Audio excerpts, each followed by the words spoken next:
Jesus. Glória a Deus. Pode sentar só um pouquinho, queridos? Queria apresentar aqui o pastor Luciano. Vem cá, pastor Luciano. Pastor Luciano, pastor responsável pelo grupo Missões Sem Fronteiras, curto-circuito. Você vai entender o que é curto-circuito. Eu pedi para dar mais tempo para ele, para a gente glorificar e exaltar o nome do Senhor juntos aí, né? Ele vai fazer as considerações, vai apresentar o povo. Não repare, o povo não está aqui, mas vai estar no dia 19 e no dia 20 aqui, em nome de Jesus, tá bom, querido? Fique à vontade, deixa Deus te usar aí, pastorzão. Graças a paz. Tudo bem? O povo está aqui, né? É o mesmo corpo? É um corpo só em Cristo Jesus. Então uma parte não está presente, mas que bom que nós estamos. Sou grato a Deus pela vida do pastor Daniel, da sua família. E hoje eu vim bem acompanhado. Eu cheguei essa noite aqui no Rio, e andar no Rio não dá para andar de qualquer jeito, não é? Estou acostumado a andar de jumento lá no sertão, não tem perigo nenhum. Aí quando chega no Rio eu preciso de segurança. E eu não vim sozinho, fica de pé, meu primeiro segurança. Isso aqui é um obreiro nosso que foi preparado só para situações perigosíssimas. O outro é mais forte um pouquinho, o outro tem um pouquinho. Vem aqui, Douglinhas, se manifeste, por favor. Ah, lá está. Lá, Pastor Douglas. Pastor Douglas sabe 29 estilos de lutas, mas o golpe da morte que é segredo. Viu que eu estou bem acompanhado? E eu estou com a minha esposa. Eu fiz uma promessa de não casar com mulher feia. Fiquei 3 anos esperando, consegui. Infelizmente. Eu ganhei ela para Jesus e ela não sabia orar. E eu não ensinei. Só depois do casamento. E a oração é para perseverança. Amém? Tira a máscara, meu bem, para ver que eu estou falando a verdade. Olha aí para vocês verem. Rapaz.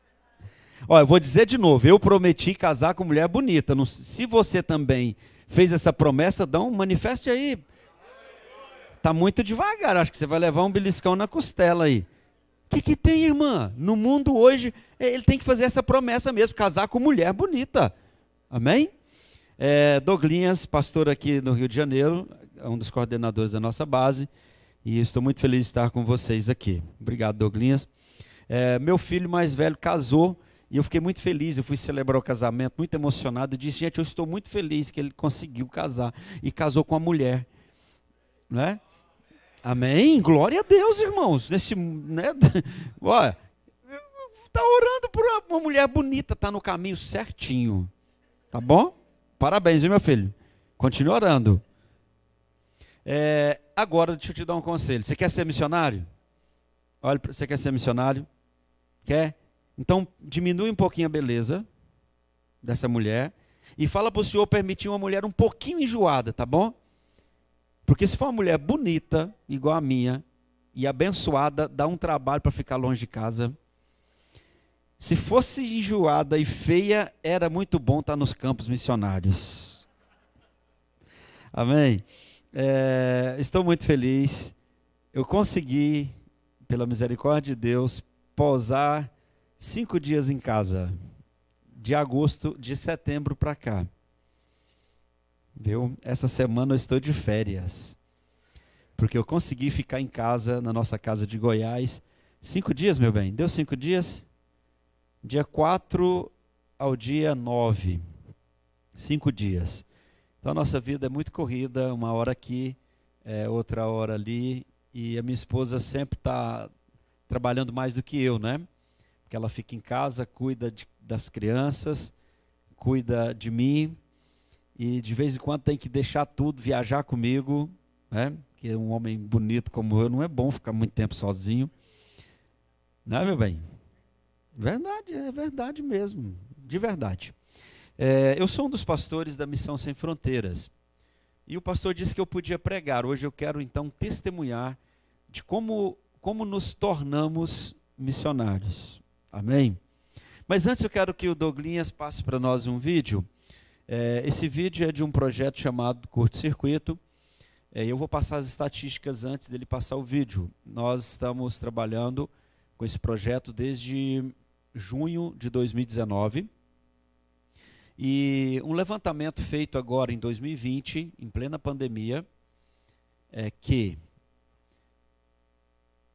de janeiro a setembro de 2020, nós passamos quase 5.000 pessoas por esse projeto, em 5 estados: Bahia, Maranhão, Minas Gerais, Goiás e Rio de Janeiro.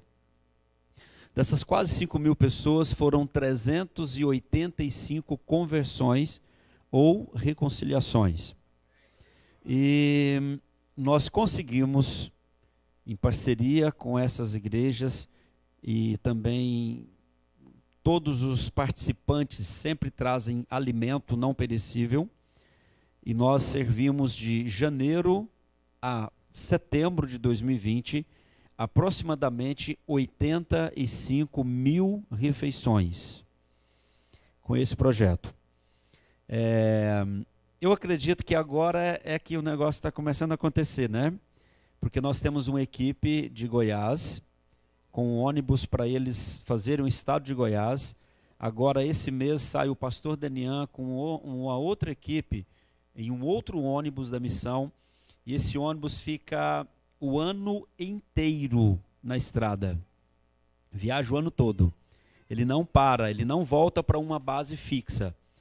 É uma equipe de 20 missionários fixos, permanentes, e alguns que vão lá, fazem um treinamento de 30 dias, de 15 dias, desembarcam e voltam para os seus estados. Então, orem por esse projeto, porque nós queremos aí nos próximos 12 meses alcançar aí centenas de pessoas para Jesus.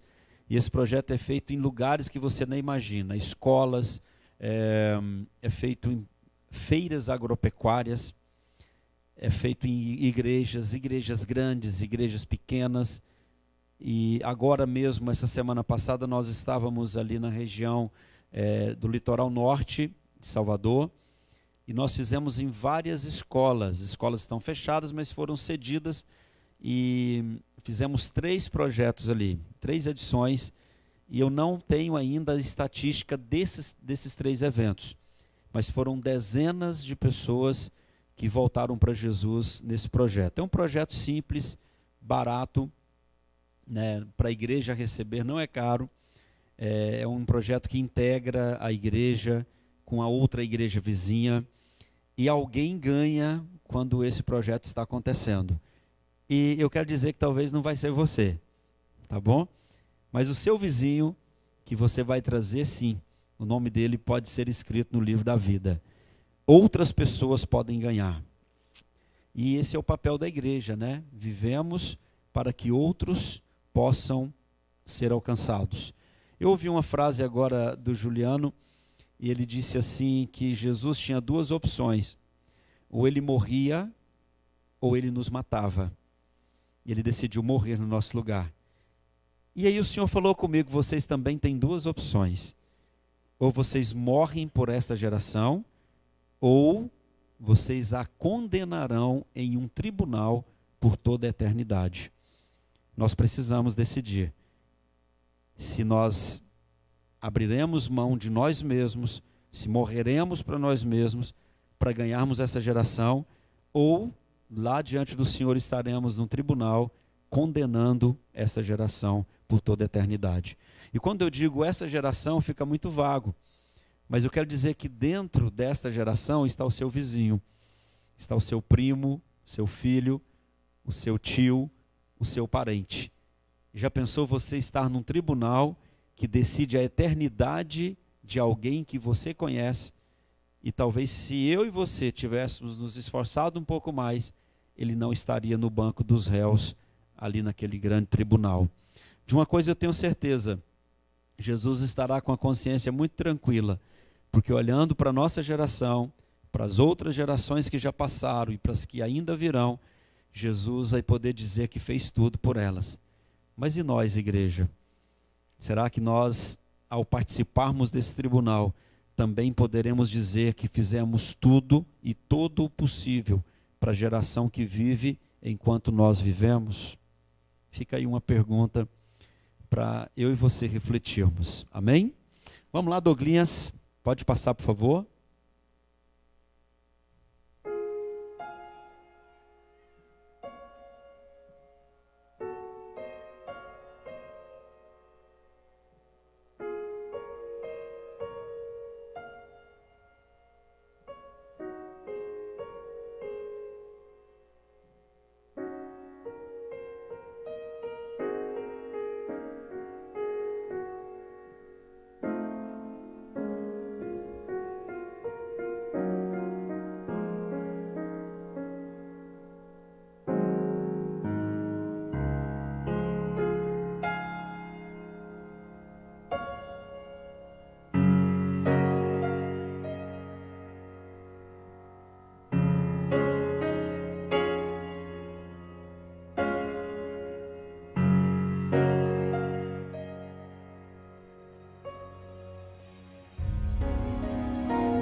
Amém. O curto-circuito, ele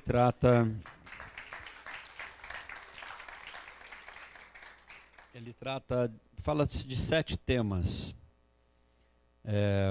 Pornografia, a perca do primeiro amor, família, problema das drogas, crack, cracolândia, depressão, morte e sertão.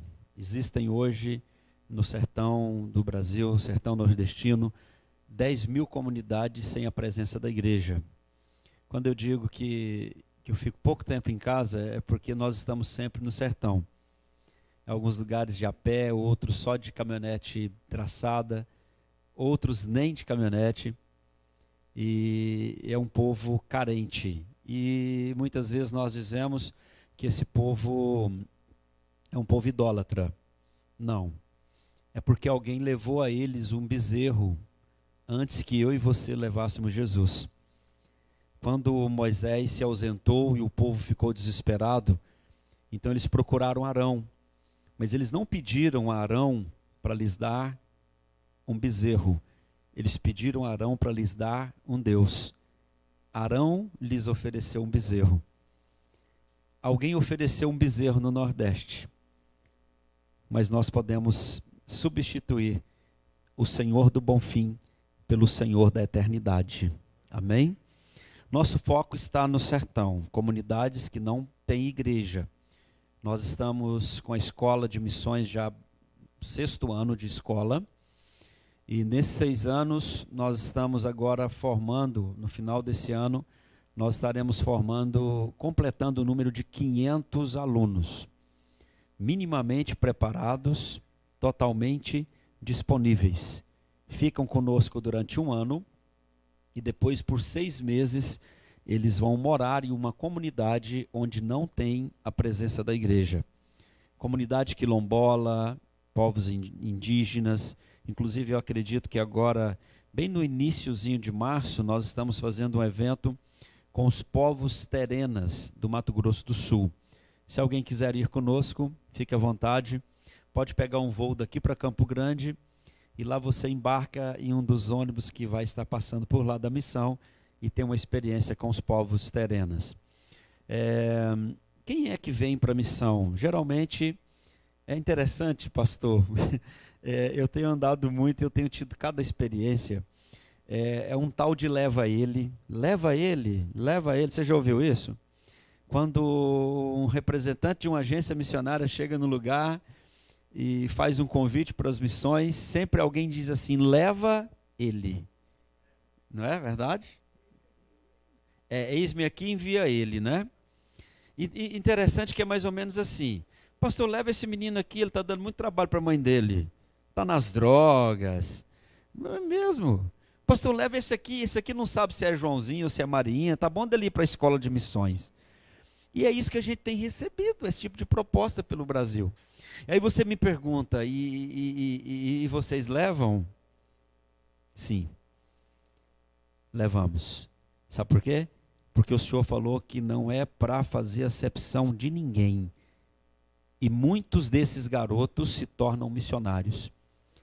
Nós temos garotos de comunidade quilombola que até 4 anos atrás não tinha um cristão naquela comunidade. E hoje aquela comunidade envia muitos jovens para as missões, para servir em outras comunidades, minimamente preparados, totalmente disponíveis. Interessante que alguns têm até dificuldade porque não foram alfabetizados. Como é que você vai dar um treinamento missionário para alguém que não é alfabetizado? Simples, irmãos, o evangelho é muito simples. Ele vai aprender durante 1 ano, e não vai aprender muito, porque não dá para ensinar muita coisa, mas ele vai ter o suficiente para pregar para o povo dele. Então, quando ele volta para a comunidade dele, ele sabe se comunicar com a comunidade dele e falar que Jesus é bom, que Jesus mudou a vida dele e que Jesus quer se mudar para a comunidade dele. E isso está acontecendo nos nossos dias.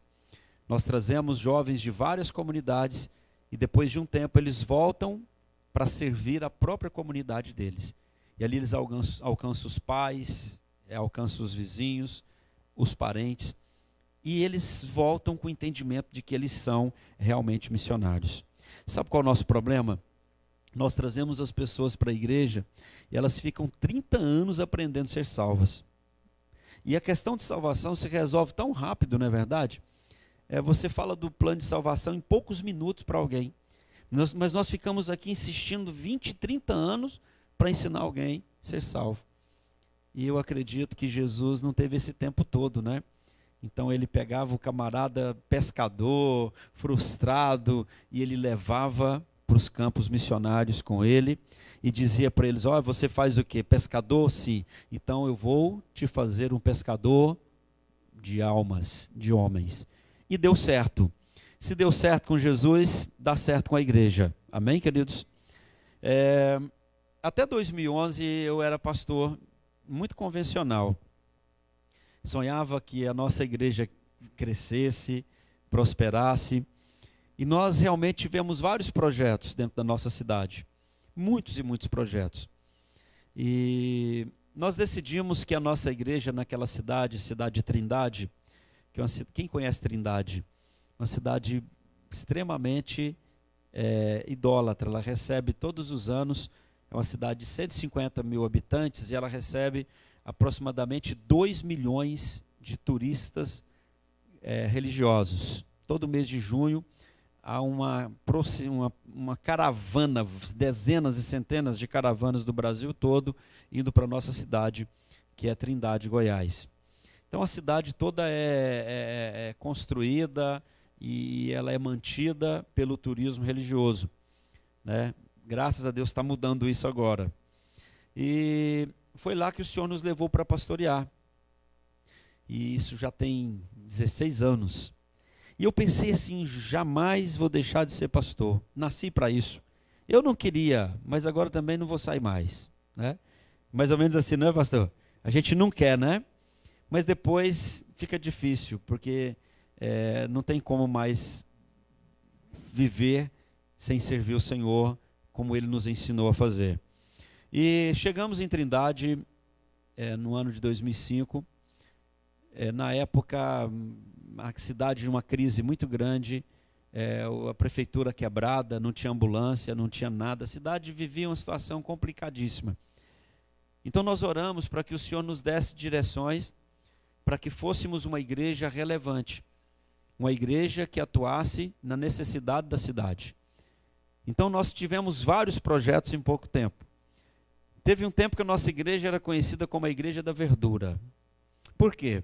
Nós fizemos uma cooperativa de famílias de baixa renda e nós comprávamos a verdura no Ceasa e chegamos a alimentar 400 famílias toda semana. Então, fomos chamados de a Igreja da Verdura. Qual igreja você é? A Igreja da Verdura.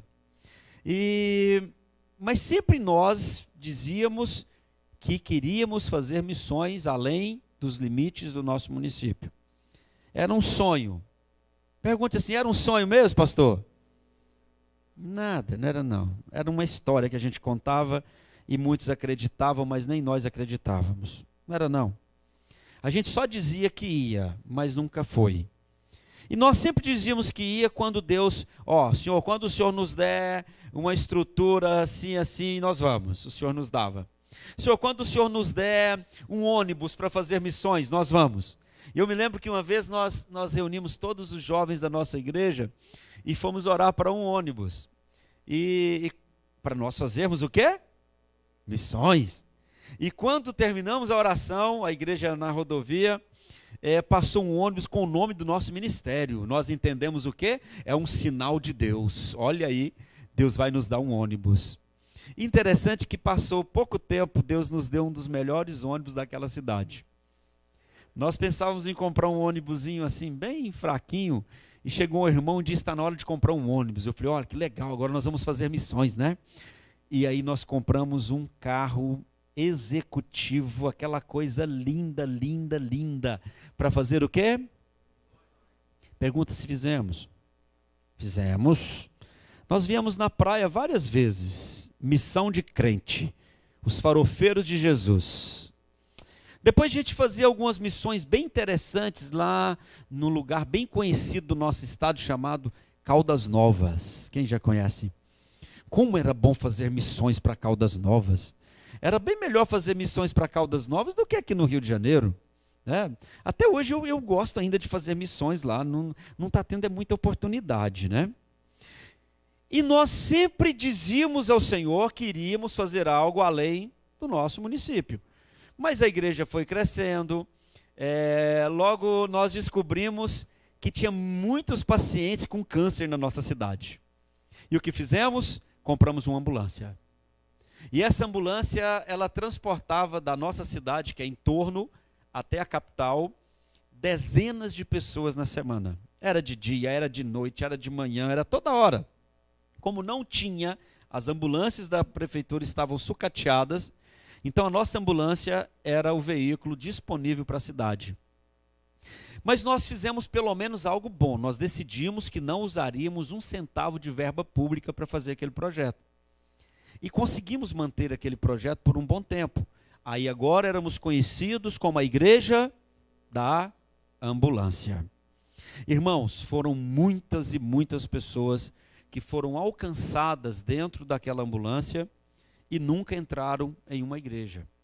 Porque nós sempre transportávamos pacientes com câncer em fase terminal, que não tinha veículo em casa, que não tinha condição mais de pegar um ônibus e ir para Goiânia. Então nós dávamos atenção a esses pacientes. E era muito dolorido, né? Porque você convivia ali 2 meses, 3 meses, e de repente aquela pessoa partia. E eu ficava até contrariado, porque nunca um deles foi curado. E o Senhor falou, meu filho, eu te chamei foi para dar suporte no final, né? E nenhum, né, meu bem? A gente não conseguiu ver o milagre da cura na vida de nenhum deles. Mas nós vimos centro espírita se fechando, porque o macumbeiro precisou da ambulância, e ali ele se converteu, e um dia o pastor Rômulo chegou com toda aquela bagunça do cadeira, garrafa, foto, com tudo que ele tinha no centro de macumba. Como ele não conseguia andar, ele pediu para que o pastor Rômulo colocasse fogo em tudo. E aquele homem foi batizado no lugar onde era o centro espírita dele. Foi muito bom, irmãos. Mas me pergunta, e as missões? Pergunta para mim, e as missões? Continuavam Caldas Novas, adolescentes em Caldas Novas, Ubatuba, né? Coisa maravilhosa. Dava até vontade de falar em língua estranha quando preparava o ônibus para uma excursão, não, para uma missão daquela. Disney não dava para ir naquele ônibus. A gente nem pensou em dízimo. Se eu tivesse falado antes, a gente colocava na nossa lista de oração. Ok, irmãos, abra sua Bíblia aí, Filipenses capítulo 2. Esse versículo falou muito comigo. E foi por esse versículo que nós nos tornamos missionários. Tá bom? Capítulo 2, versículo 4 e 5 diz assim: não atente cada um somente para o que é seu, mas cada qual também para o que é dos outros. De sorte que haja em vós o mesmo sentimento que houve em Cristo Jesus. Diga para o seu irmão aí, sentimento. Sentimento que houve em Cristo Jesus. Nós temos ali os discípulos que vão com Jesus até o final. E nós só temos um que vai além dos limites do Getsêmani. Pedro e Tiago ficam aonde? Fica quando Jesus se recusa a manifestar, diga assim, quando Jesus se recusa a manifestar poder. Não foi? Pedro foi até onde? Até onde Jesus disse para ele, se você usar a espada, você vai morrer por ela. Opa, vou negar Jesus, não dá. Esse Jesus não dá para continuar. Esse Jesus que está me dizendo não dá para continuar. Mas se você olhar para João, ele vai até o Gólgota. Por quê? Qual a diferença dos dois?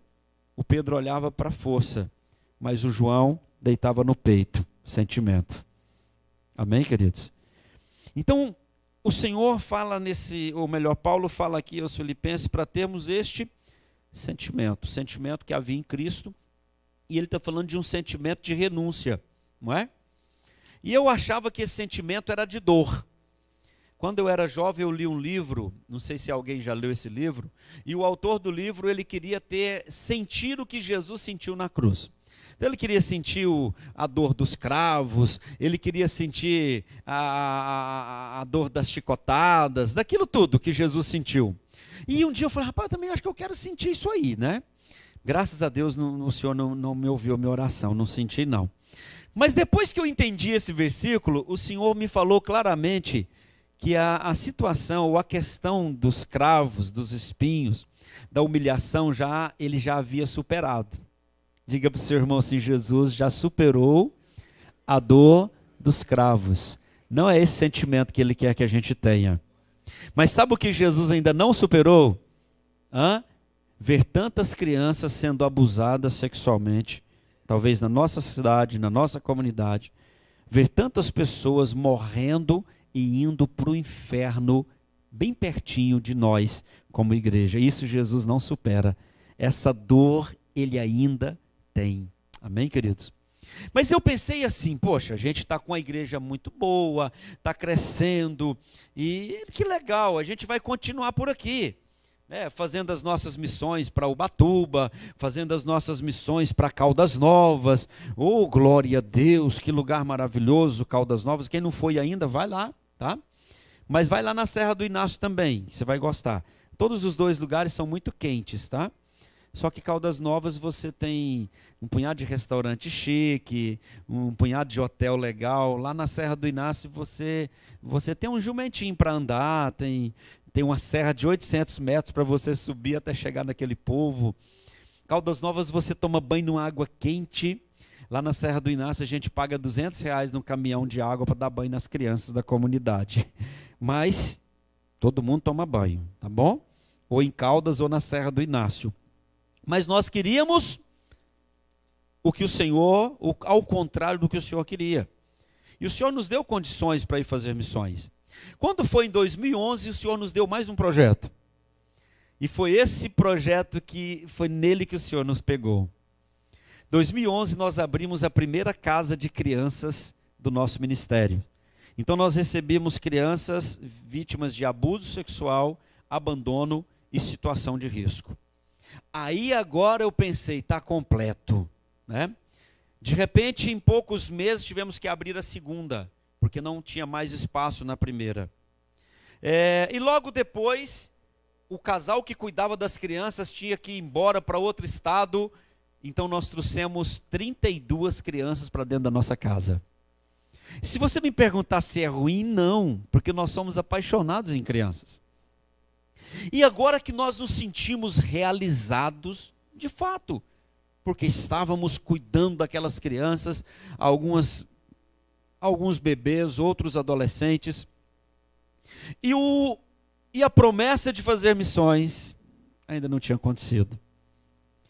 Nós sempre protelávamos, sempre deixávamos para depois.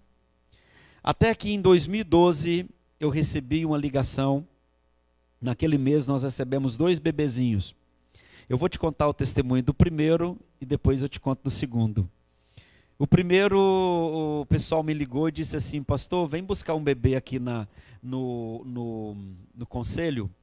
E eu cheguei lá, eles me entregaram um bebê de 3 meses. O nome daquele bebê era Jean Carlos.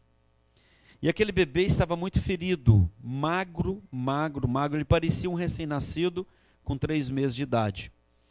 E eu peguei aquele bebê, eu estava na ambulância do projeto, sentei, coloquei ele no colo e eu fiquei olhando para aquele bebê.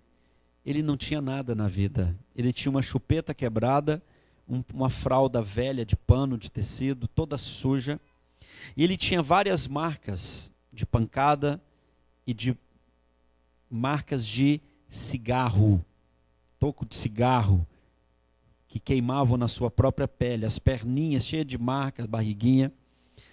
Uma das suas sobrancelhas estava faltando a metade, porque tinha uma ferida muito grande e aquilo não cicatrizava. Queridos, e naquele dia eu me senti a noiva de Jesus. Como foi bom estar com ele no colo. Ele não entendia nada do que eu falava, mas eu disse para ele: a partir de hoje você está nos braços da noiva do Senhor Jesus. E você nunca mais vai sofrer o que você estava sofrendo. E de fato, aquele bebê foi adotado por um casal da nossa igreja. Hoje ele está em Fortaleza, já está com 9 aninhos. Todo ano ele vai em Trindade para nos ver. Mas ok, ainda não era o que Deus queria usar para nos tirar da nossa cidade. Logo depois daqueles dias, poucos dias depois, o mesmo conselheiro me ligou: pastor, eu deixei outro bebê para você. Eu disse: cara, eu não tenho mais espaço não, já tem 3 bebês dentro do nosso quarto, é berço para todo lado, não dá mais, já está cheio, não tem mais espaço para colocar criança. Ele disse: pastor, não tem nenhum abrigo que cuide das crianças como vocês, porque vocês não têm assalariados, todos se ofertaram, são servos para cuidar dessas crianças. E nós entendemos que isso dá um resultado muito melhor do que os abrigos onde as pessoas recebem um salário no final do mês, porque vocês fazem por amor. Amém. Não tem como fazer nada. Ele falou: não, já deixei. Eu falei: como é que está a situação desse bebê? Porque o último estava em calamidade. Ele disse: não, esse bebê está muito forte, está gordinho, tem 3 meses, está gordo, só vai ver o tanto que ele está gordo, está fortinho. Eu falei: qual é a história do bebê? Ele disse: pastor, eu estava terminando o meu plantão, me ligaram, porque encontraram um bebê no mato. E era um mês de muito frio, irmãos, mês de agosto, lá em Goiás é muito frio. Ele disse: encontraram esse bebê, um vizinho foi trabalhar, encontrou esse bebê lá no mato, chorando, e ele pegou esse bebê e nos ligou. E nós descobrimos que a mãe havia sido assassinada, e eles colocaram as roupas de cama no corpo dela, bem do lado, e colocaram fogo. Então quando eu cheguei lá, ele me disse, né? Quando eu cheguei lá, o corpo da mãe ainda estava queimando. Aquele cheiro de carne queimada, e nós fomos ver, era a mãe do bebê. E o bebê passou a noite no mato, a gente não sabe, vai ter que levar ele no médico, ver como é que ele está. E de fato, quando eu cheguei em casa, ele era um bebê, a cara dos nossos 2 filhos, mas todo queimado de frio, o rostinho todo queimado. Ele tinha uma pintinha preta no rosto, e você não conseguia saber se era uma ferida ou se era uma manchinha de nascença. Por quê? Porque ele pegou muito frio naquela noite. E ali o Senhor começa a nos tirar da nossa cidade. Naquele dia, o Senhor coloca em prática um projeto para estarmos aqui na sua igreja hoje. Como isso, pastor? Irmãos, às vezes achamos que estamos fazendo realmente o que o Senhor quer. E às vezes o Senhor olha para nós, e nós com esse entendimento estamos fazendo o que Ele quer, o Senhor olha para nós e fala, só estou te treinando. É só um treinamento para o que ainda virá. Esse bebê tinha vários problemas de saúde, muitos problemas. Ele tinha um problema nos rins, que é síndrome nefrótica, então ele inchava, ficava 16 dias internado. Ele tinha problemas de bronquite no pulmão e ele tinha uma dependência de crack com 3 meses. E ainda convulsões. Imagina, você já conviveu com um bebê dependente de drogas? Com 3 meses. Esse bebê entrava em desespero. Por quê? Porque a casa da mãe era o lugar onde muitas pessoas fumavam ali, usavam crack ali. Então aquele bebê absorvia e ele se tornou dependente de crack. Irmãos, e aquele bebê não conseguia dormir. Era a noite toda uma luta. Eu e a minha esposa tivemos que colocar ele no nosso quarto e nós lutávamos a noite toda. Tinha dia que ele tomava 1, 2, 3, 4 mamadeiras. E aí ele ficava tão cansado de mamar e apagava. Mas foram muitos dias de batalha para que esse bebê vencesse a abstinência das drogas. Interessante que o Senhor nos permitiu apaixonarmos por Ele. E nós sempre dizíamos, nós não vamos ficar com esses bebês, porque eles precisam ser encaminhados para a família ou para a adoção. Então nós vamos manter um certo limite com os nossos sentimentos. Mas quando procuramos a família, aquele bebê tinha uma avó, já tinha um irmãozinho mais velho, uma avó materna, e com certeza aquele bebê não iria para adoção. Mas a avó também não tinha condições de cuidar daquele bebê por causa das condições de saúde dele. Então nós procuramos a família, sentamos com essa vozinha e dissemos para ela que a partir daquele dia nós estaríamos adotando ele no nosso coração. Nós jamais iríamos entrar na justiça contra ela, mas a partir daquele dia nós estávamos adotando ele aqui dentro. E que nós cuidaríamos dele ou na nossa casa ou com ela. Mas nós iríamos manter aquele bebê com medicamento, com roupa, com tudo que ele precisasse até ele se tornar um adulto. Irmãos, e deu certo. Depois de 1 ano, ela conseguiu a guarda do bebê. Só que, devido às condições de saúde, ela preferiu deixá-lo conosco. E aí, com 1 ano e 5 meses para 1 ano e 6 meses, num dos piores momentos desse bebê, ela, influenciada pelo esposo, que não era nem avô das crianças, um homem extremamente ignorante, ela então resolveu pegar o bebê. Imagina você sonhar com essa criança, cuidar, saber de todas as limitações que essa criança tem, e aí de repente alguém leva, e aquele homem decidiu que ele não daria nenhum tipo de medicamento mais para a criança. Ele tirou todos os medicamentos. Para quem toma corticoide, alguém aqui já tomou corticoide? Você sabe que tem um processo de desmame. Você não pode tirar de uma hora para outra, porque o seu organismo para de produzir. E aquele homem, por ignorância, ele não aceitou os nossos medicamentos, não quis mais a nossa ajuda. Aquela senhora não sabia o que fazer, ela sabia que o melhor para a criança era com a gente, mas ele era um homem opressor, e ela então levou aquele menino. Eu poderia ir na justiça, e eu conseguiria a guarda dele, mas eu tinha dito a ela que eu jamais faria isso. E aí o que o crente sabe fazer quando vem a luta? Não ouvi. Não ouvi ainda. Orar. E aí a gente que é pastor, parece que a gente sabe umas orações mais especiais, né? E depois disso, eu fiquei com muito medo de Deus falar comigo, viu, pastor Daniel?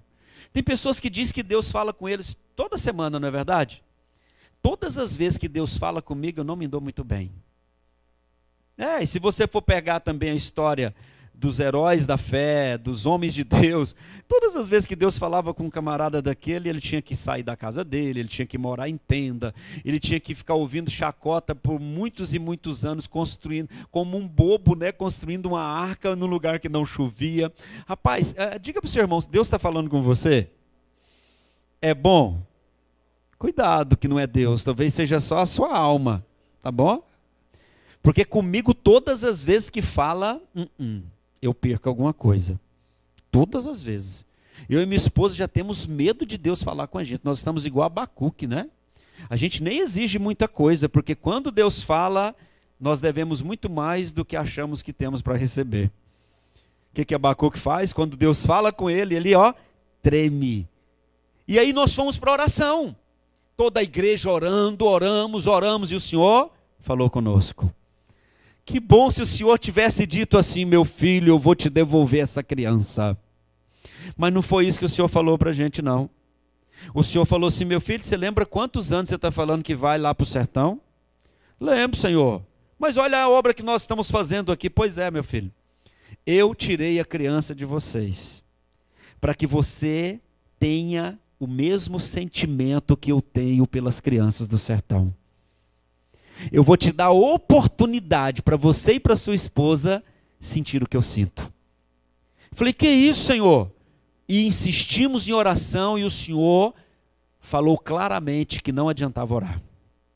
Chega, não precisa falar. Você sabia que George Miller teve 50 mil orações respondidas? Porque ele orava segundo o Espírito. O que é orar segundo o Espírito? Pastor, cadê sua esposa? Tá? A esposa está ali. Eu quero agradar o Senhor. Gosta de jiló? O que ele não gosta? Camarão. Vou levar 2 quilos de camarão para o Senhor. Tá, tudo bem. Mas aí ela sabe que o Senhor não gosta. Não é verdade? O que seria prudente da minha parte? Perguntar a ela. Por que George Miller escreve 50 mil orações respondidas? Porque ele sempre perguntava ao Espírito Santo o que o Pai queria. Quem sonda o coração do Pai? O próprio Espírito.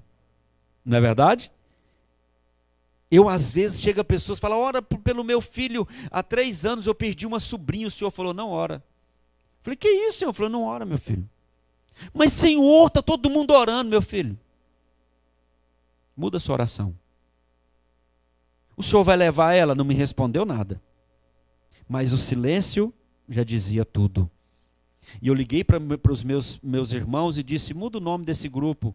Era intercessão pela cura da Vitória. Eu ponho aí gratidão pela vida dela. Eles, por quê? Eu falei, põe aí, só gratidão pela vida dela. E o Senhor levou a minha sobrinha. E não adiantava a oração, porque ele já tinha decidido. Amém? Nós precisamos aprender a orar segundo o Espírito. O Espírito Santo sabe o coração de Deus. Pergunte à pastora para você não levar camarão. Se você quiser me dar jaca, nem traz.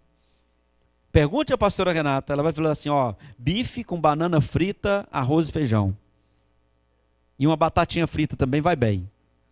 E um copo de jaca, de vitamina de jaca. Deus me livre, ele não gosta nem do cheiro. Hã? Então nós precisamos, o senhor gosta? Nós precisamos aprender a orar segundo o coração do Pai. E quando insistimos em oração, o Senhor, o Espírito Santo, nos revelou o coração do Pai. Não adianta, não fala mais nisso. E o Senhor vai nos devolver ele? Não, não tem resposta. Como é que faz? Vai sentir o que eu sinto. 2014, preparamos a primeira viagem para o sertão. Agora glória a Deus, né? Agora o negócio apertou, agora a correia pegou no lombo, agora vamos obedecer. Não seria muito bom obedecer por gratidão e não por necessidade? Hã? Será que a nossa obediência não devia ser assim, automática? O Senhor falar e a gente cumprir. Tinha que ser, mas nós somos seres humanos, né? E agora, então, falei com a minha esposa, e eu falei, meu bem, nós vamos para o sertão, Deus nos deu estrutura, vamos para o sertão, movimentamos, nos preparamos, e até então era só a nossa igreja. E aí nós descobrimos Serra do Inácio, um lugar que o povo já tinha 3 anos sem chuva, 800 metros acima do nível do mar. Pensa na dificuldade daquele povo, uma pobreza extrema, uma fome, fome, fome. Era constrangedor você beber água numa garrafinha, era vergonhoso. Você ficava constrangido de beber água numa garrafinha na frente daquelas crianças. Porque a água deles era uma água salobra, uma água que vinha do exército, que trazia das piores lagoas ali perto, porque não encontrava água. E então, em 2014, nós decidimos, com muita alegria, que você sabe, fazer missões. Irmãos, e eu estava no banco, nós enchemos um caminhão, pastor Daniel, de comida.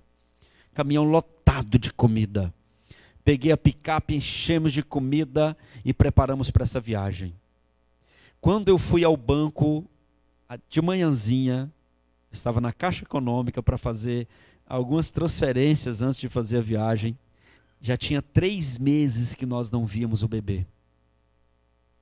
Eu passava com a minha esposa na rodovia e olhávamos para o lado da casa dele. Sabe aquele adolescente apaixonado que suspira? Era assim que nós nos sentíamos. Como ele está? Como está a saúde dele? E naquele dia de manhã, enquanto eu estava no caixa, entra uma senhora com um bebê parecido com ele. Agora ele já estava com 1 ano e 7 meses para 8 meses, né, meu bem? 3 meses sem vê-lo. Aquela mulher nunca me disse para não ver, mas nós a respeitamos. Sabíamos a situação, a pressão que ela estava sofrendo. Mas naquele dia, eu comecei a chorar dentro daquele banco. E eu sou um camarada que eu não chorava até essa época. Eu já não sei quantas vezes eu chorei dando esse testemunho. Eu acho que hoje eu não vou chorar. Não vou. E eu liguei para minha esposa em lágrimas e disse: meu bem, eu não viajo sem vê-lo. Eu vou para a viagem, vou fazer o que o senhor pediu, vou conhecer quem ele conhece e por quem ele sofre, que eu ainda não conheço. Porque missões é isso. Você não vai para as missões por causa das pessoas que estão lá. Você vai para as missões por causa do Senhor que foi na cruz por você. Eu amo as pessoas que estão no campo. Não, ainda não as conheço. Mas eu amo aquele que morreu por elas. Então você não vai de cara para as missões por amor a quem está nas missões. Você vai por amor a Jesus que morreu no seu lugar. Não é verdade?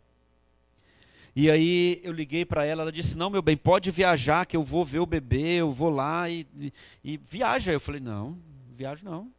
O senhor não me proibiu de vê-lo, eu vou ver. Depois que eu ver como ele está, aí eu vou viajar. E busquei ela em casa, era manhã ainda, e nós chegamos naquele setor. Pastor, que situação triste. Aquela mulher levantava 4 da manhã e aquele homem ficava em casa. Ele era preguiçoso, ele não gostava de trabalhar. E ele dizia que estava cuidando daqueles 2 bebês, que era ele e o irmãozinho mais velho. Nós chegamos lá e de longe nós avistamos um bebê muito gordo. Ele já estava com 1 ano e 7 para 1 ano e 8 meses. Gordo, inchado. E quando nós vimos aquilo, eu disse para ela: não é ele não. Ela disse: é. Não tem lógica, está muito diferente. E aquele bebê chegou perto de nós, todo inchado. Os rins haviam paralisado. Sem medicamento, sem acompanhamento médico. E eu e ela começamos a chorar. E as lágrimas começaram a descer. E eu disse para aquele homem: olha, pega as roupas que eu vou levar. Não, nós vamos levar no final do mês que vem. Eu disse: não, eu vou levar ele agora. Vou ligar para sua esposa e vou levar para o médico agora. Ele não tem condição de esperar nem essa semana. Então nós pegamos aquele bebê, ele foi com 13 quilos, né, meu bem? Ele já estava com quase 18 quilos depois de 3 meses, mas era inchaço. E quando eu me lembro que eu coloquei ele no banco da picape, e uma cena que não sai da minha mente.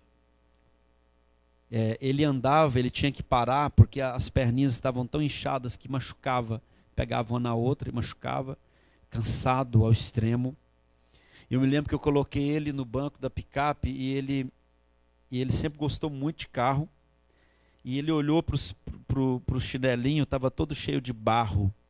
Então ele, com muita dificuldade, ele tentou se abaixar, mas ele não conseguia, porque a barriga estava muito inchada.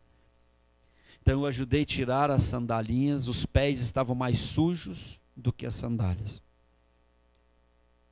E naquele dia, eu pude realmente entender o coração do Senhor. Nós queremos que o Senhor sinta o que sentimos, não é verdade? Mas nós não estamos dispostos a sentir o que Ele sente. E eu quero dizer para você que Jesus já sentiu tudo que a gente sente. Mas nossas orações sempre estão direcionadas a fazer o Senhor sentir a nossa dor. Ele já sentiu. Mas dificilmente nos colocamos à disposição para sentir o que Ele sente. E aquele bebê, a minha esposa colocou ele no meio entre o meu banco e o banco dela. E a mão toda inchada, as mãozinhas, as unhas sujas, a orelha suja. Não era o nosso bebê. Ele tinha vergonha de nós, vocês acreditam nisso? Ele tinha vergonha, ele olhava no nosso rosto, ele abaixava a cabecinha. Agora imaginou a nossa vergonha dele. Como nós nos sentimos envergonhados. E eu me lembro que eu fui chorando e pegando na mãozinha dele, e eu comecei a falar: Senhor, quantas vezes ele ficou com a mãozinha para fora, no berço, e eu ficava à noite segurando a mãozinha dele, e sonhando com o futuro dele, orando, abençoando a vida dele. E olha como é que está a mão dele, toda inchada, as unhas todas sujas. E o Senhor dizia a mesma coisa: eu sinto pelos meus do sertão. Há centenas de milhares de crianças que não chegam à idade adulta no sertão, porque a minha igreja não vai até lá. Com muito pouco, você pode mudar a situação de uma criança no sertão. Não existe um atestado de óbito assinado por um médico brasileiro atestando morte por fome. Mas ainda morre centenas, morre milhares de pessoas no Brasil por causa da fome. Isso é muito mais real do que eu e você imaginamos. Ah, morreu de fome. Ah, mas não tinha nada, morreu de fome, querido. Teve uma anemia, ficou desidratado, desnutrido por causa da fome. E muitas vezes, aquele pouquinho que a gente pode dar, ou aquela comida que a gente joga fora, muda a história dessas crianças. Eu já vi uma criança dar crise de ansiedade, porque nós levamos o nosso ônibus lá do Piauí com umas 50 crianças para tomar banho. Lá, meu querido, quando nós chegamos não tinha banho não. Se não tinha dinheiro para comida, ia ter dinheiro para água. E nós levamos umas 50 crianças, fizemos um lava-jato de criança. E tinha aquelas roupinhas usadas, roupas usadas. E eu me lembro, as irmãs lá deram banho num punhado de menina, lavaram o cabelo, shampoo, creme, aquele tanto de irmã matando piolho. É, irmãos, isso é comum ainda. O senhor não tem, mas tem muita gente que tem. Também como é que um piolho vai equilibrar em cima, né? E essas crianças aí, hoje elas estão bem melhor, graças a Deus. E eu me lembro que eles pegaram uma garotinha de uns 6, 7 anos e terminaram de dar banho, lavar o cabelo. E ela viu que tinha uma roupinha preparada para ela. Ela começou a passar mal. Ela teve uma crise de ansiedade. Deu trabalho, porque o coraçãozinho dela acelerou. E ela ficou tão emocionada que tiveram que acalmá-la antes de entregar, de vestir a roupinha nela. Uma roupinha usada. Pouco, não é? E assim nós fomos para o sertão a primeira vez. Eu não sei mais quantas vezes eu fui no sertão. Eu acho que eu fico mais no sertão do que em casa. Eu só estou aqui por causa do sertão. Nós só temos uma base aqui no Rio por causa do sertão. Todas as nossas viagens, conferências, eventos, é por causa do sertão. As nossas escolas de missões são por causa do sertão. Nós começamos a cuidar desse povo, mas você tinha que vir embora. E como é que esse povo ficava? Adianta você levar só comida para eles? Não. A diferença, se morrerem 15 dias depois que a gente passa lá dando comida, é que vão morrer com a barriga cheia, mas vão para o inferno do mesmo jeito. Então nós começamos a mapear comunidades no sertão brasileiro que não tem igreja. Nos ajude a enviar missionários para essas comunidades. 6 meses da vida de um missionário numa comunidade dessa muda a história da comunidade, muda a história daquele povo. Aquelas crianças nunca foram para a escola dominical. Elas não têm hábito de ir para a escola no domingo de manhã. Por quê? Porque não tem igreja. Não foi dado a elas essa oportunidade. Hoje no Piauí, Deus mudou a história. Isso aí é no Piauí. Eu estava lá essa semana. Deus mandou uma empresa. E essa empresa começou a construir torres de energia eólica. Fizeram todas as estradas. Hoje lá tudo foi transformado. Em 6 anos Deus mudou a história daquele povo. E quando você conversa com aquele povo, pastor, e pergunta como é que era aqui, eles perguntam assim, antes ou depois dos missionários chegarem? Nós fizemos o batismo naquela comunidade. Depois de 60 anos que aquele povo morava ali, nós fizemos o primeiro batismo, em 60 anos. E hoje o missionário Edgar, esse que vocês estão vendo, já mora lá há mais de 5 anos, ele e a família, e todo ano tem batismo. Eles estão construindo a primeira igreja da Serra do Inácio. Primeira igreja da Serra do Inácio. E sabe quem está construindo? Os irmãos convertidos da Serra do Inácio. Eles estão construindo. Eu fui lá agora, nós vamos trabalhar esse ano para comprar uma caminhonete, aquelas D20. Porque existem dezenas de comunidades lá perto, que também não tem igreja. Hoje a nossa base lá, ela comporta de 20 a 25 missionários. Com as casas que construímos, com refeitório, galpão, nós podemos colocar de 20 a 25 missionários lá. E eles têm um ônibusinho, mas esse ônibus não entra em alguns lugares. E esse ano nós vamos comprar, em nome de Jesus, uma picape, uma caminhonetinha lá que anda lá, é só essas caminhonetes, para que o Edgar e a equipe dele possam também alcançar dezenas de outras comunidades ali por perto, onde a igreja ainda não chegou. Amém, queridos? Finalizando o nosso testemunho, nós começamos a ver os Davis de Jesus. Os nossos olhos estavam só no nosso Davi, só no que nós tínhamos, só no que ele tinha nos dado. Mas quando o Senhor nos permitiu entender que o nosso Davi podia ser tirado, nós começamos a olhar para os dele. E eu sou grato a Deus, porque hoje o nosso Davizinho está com 8 anos, está em casa, amém? Saudável. O Senhor nos deu 3 filhos adotivos e 2 biológicos. E um dos meus filhos biológicos, ele divide os meus bens da minha esposa. E ele diz assim, olha, carro, segura essa foto aí dessa menina, tá? Carro vai ficar para mim, casa para mim, roupa para o meu irmão mais velho. E o Davizinho já fala assim, o ministério é meu. Amém, irmãos? O ministério é dele. Ele diz que o ministério é dele. Então o Senhor nos entregou o Davi, nos entregou a avó dele. A avó dele hoje faz parte da nossa família e nos entregou o irmãozinho mais velho. Amém? O Davi já está no 5º ano sem uma crise de rins, da síndrome.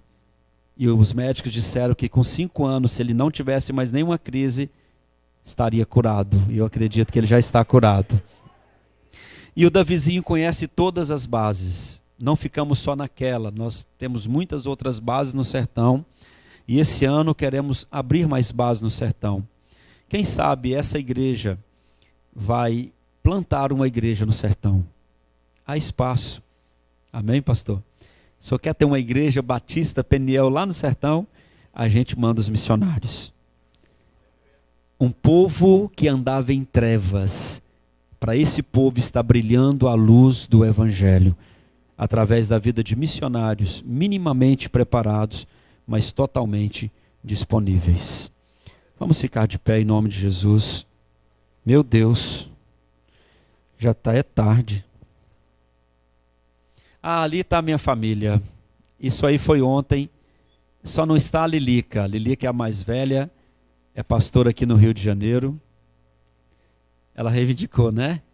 Então, como eu fico muito pouco em casa, antes de sair, eu deixei a minha esposa, como ela ia vir comigo, nós demos o balão nela, deixamos ela e fomos almoçar no restaurante.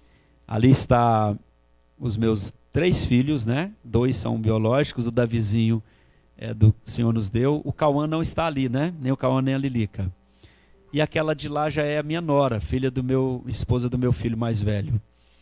E o Davizinho, ele se sente o dono da casa, ele não tem nenhum problema quando a gente diz que ele é do coração. Amém? Gostaria de orar com você. Algo que Deus me ensinou e nos ensinou em tudo isso é que se colocarmos os nossos filhos lá nos campos missionários, o nosso coração vai estar lá. Se conseguirmos substituir as crianças do sertão pelos nossos filhos, pelo menos por 1 minuto, o nosso coração estará lá. Porque Jesus é enviado pelo Pai? Porque não havia mais chance para nós. Nós estávamos separados do Pai. Mas como Jesus veio, o coração do Pai veio também. E como Jesus se entregou por nós, o próprio Deus estava entregando o seu coração por nós. Eu não sei se você tem coragem, mas eu gostaria de te perguntar. Você tem coragem de hoje fazer uma oração rápida e pedir para o Senhor colocar dos sentimentos que há no coração dele pelo perdido no seu coração? Tem coragem? Dói.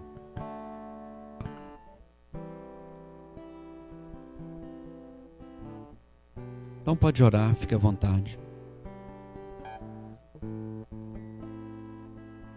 Quem sabe, se você transferir o seu neto agora para uma comunidade dessa, e o seu neto vai crescer sem ter a oportunidade de ir numa escola bíblica, sem saber o que é a igreja, sem saber o que é as canções que cantamos aqui nos nossos cultos. Às vezes, pastor, eu estou cansado e eu começo a receber algumas postagens das bases do sertão. E aí de repente eu escuto lá no Maranhão, as crianças do Maranhão cantando assim: lindo, lindo, lindo és, glória, glória eu te dou.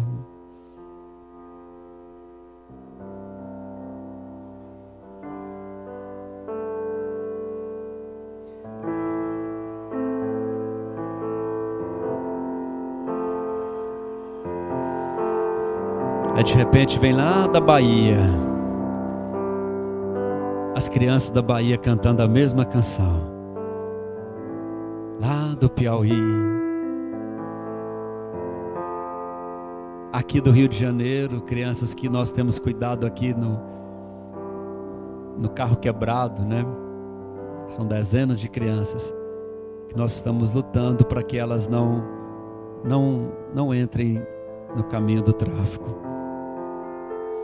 Levante sua mão como igreja e diga: alguém está me esperando para conhecer esse Jesus lindo. Alguém está me esperando para poder cantar lindo, lindo, lindo és. Alguém precisa de mim lá do outro lado. E você não sabe o quanto o coração do seu Deus dói por eles. Por favor, continue sendo uma igreja missionária. Vamos pelo menos diminuir o número daqueles que serão julgados e condenados em um tribunal na eternidade. As missões podem fazer isso. As missões podem riscar o nome de milhares de pessoas do livro do inferno e escrevê-lo no livro da eternidade. Ei, igreja da Ilha do Governador, a humanidade aguarda com grande expectativa que você se manifeste, que você sinta essa dor, que você chore por um perdido que não é do seu sangue, que você chore por um perdido que não é da sua casa. Tende em vós o mesmo sentimento que há em Cristo Jesus. Deus vos abençoe em Cristo Jesus. Muito obrigado. Me perdoe por ter passado do horário, pastor Daniel. Em março estaremos aqui com um punhado de missionários de vários lugares do Brasil, fazendo curto-circuito com vocês. Amém? Deus abençoe.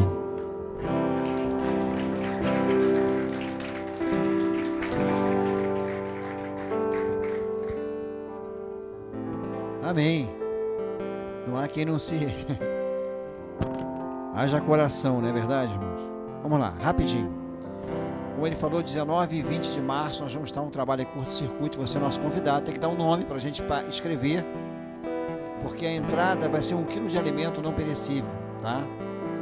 E qualquer alimento, né? Qualquer alimento. Pode ser qualquer alimento. Amém. Pode ser, dê 1 tonelada, não tem problema. Fique à vontade. E nós vamos fazer esse circuito em 7 salas, não é isso, pastor? Então você dá o nome, vai abrir inscrições, já vamos abrir inscrições para você se inscrever, tá? Mas vamos lá, dia 14, domingo que vem, pela manhã, haverá aqui uma oração com a pastora Maria Antônia e o pastor Manuel Neto. Cadê o Neto? O Neto veio do Piauí, pastor. Ele veio de um lugar pior do que Serra do Inácio. Veio do Piauí. Vamos lá, à noite nós não teremos nada aqui por causa do momento aqui na Ilha do Governador, é desfile, é isso. Não vai ter desfile, mas aqui acontece de tudo. Então nós não teremos culto à noite. Dia 18, quinta-feira, nós teremos culto às 20 horas, que é quinta-feira depois de quarta-feira de cinza. Dia 19, o lançamento do livro do pastor Sidney aqui, o Diário dos Primos. E no dia 20, nós estaremos aqui com uma palestra direcionada a adolescentes e jovens. Que palestra é essa? Vai falar sobre a ideologia de gênero. Por exemplo, vai ter a visão que o mundo fala, a visão que a psicologia fala e a visão bíblica da coisa. Então vai ser um pastor psicólogo que vai dar essa palestra pra gente aqui. Esse é o nosso convidado, que começa às 15 horas no dia 20, tá bom? Mas a gente vai avisar no decorrer da semana. Tá ok, meu amigo? Vamos orar então? Vamos orar. Você vê que Deus mexe com a gente, né? A gente acha que está fazendo muito, está fazendo nada. Ainda sempre há mais o que fazer. Vamos orar. Senhor, muito obrigado. Muito obrigado pela instrumentalidade que usa teus filhos. Muito obrigado porque tu tens falado ao nosso coração. Muito obrigado pelo esse despertamento. Muito obrigado, Pai amado, pela oportunidade que tem dado a cada um de nós, Pai, de pregar a tua palavra, de vivenciar isso. Isso é tremendo, Senhor. Muito obrigado por tudo e em tudo.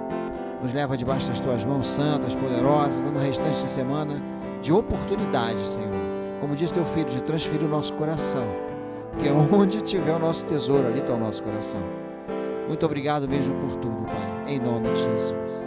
A graça de nosso Senhor e Salvador Jesus Cristo, o amor de Deus, nosso Pai, as doces, eternas e santas consolações do Espírito Santo de Deus, seja com todo o povo de Deus espalhado sobre a face da terra, e aqueles que amam e que aguardam a vinda do Senhor Jesus, digam: a vitória é nossa. Amém. Faz o coraçãozinho pro teu irmão aí, meu. Abençoa ele, já que você não pode abraçar. Vem.